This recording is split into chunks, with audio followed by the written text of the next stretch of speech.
गोकर्णजी महाराज आफ्नो पिताजीलाई सम्झाउनुहुन्छ र अगाडि भन्नुहुन्छ, नचेन्द्रस्य सुखम किञ्चित् न सुखम चक्रवर्तिनः सुखमस्ति विरक्तस्य मुनिरेकान्तजीविनः।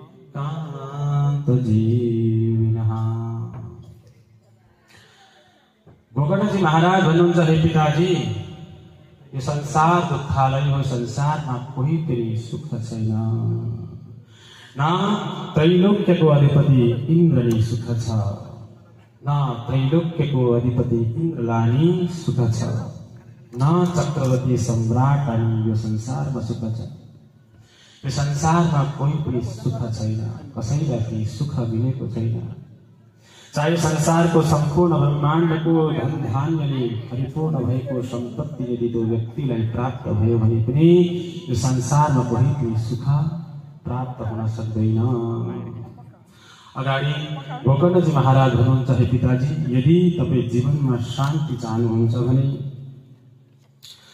यो संसारमा भएका अनेक प्रकारका सम्बन्धका स्नेहरूपी जो कुवा छन्, यो स्नेहरूपी कुवादेखि आफूलाई निकाल्नुहोस्। भगवानको भक्ति, भगवानको चिन्तन र विरक्त सन्तहरूको चिन्तन, ज्ञानीहरूको ध्यानीहरूको सङ्ग गर्नुहोस् र भगवानको भक्ति गर्नुहोस्, भगवानको चिन्तन गर्नुहोस्, भगवानको मनन गर्नुहोस्। यही नै जीवनको सार हो। किनकि मनुष्य जीवन, जब मनुष्य यो संसारमा जन्मेर आउँछ नि, त्यतिखेर मृत्युलाई पनि साथमा लिएर आउने गर्दछ। जसले जन्मिन्छ त्यसलाई मृत्यु पनि अटल छ।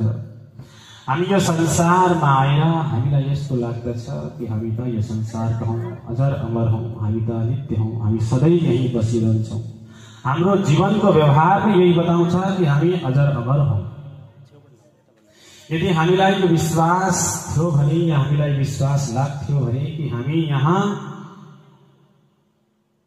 सधैँको लागि आएको होइन भने, यदि हामीलाई विश्वास थियो भने हाम्रो जीवनको व्यवहार यस प्रकारले हुँदैन थियो। धनको लागि, पदको लागि, प्रतिष्ठाको लागि, ऐश्वर्यका लागि जो हाम्रो लडाइँ छ, जो मान छ, मनमा अनेक प्रकारका कामनाहरू छन्, वासनाहरू छन्, यी सबै वासनाहरू, कामनाहरू यो संसारमा हाम्रो कतै हुन सक्दैन।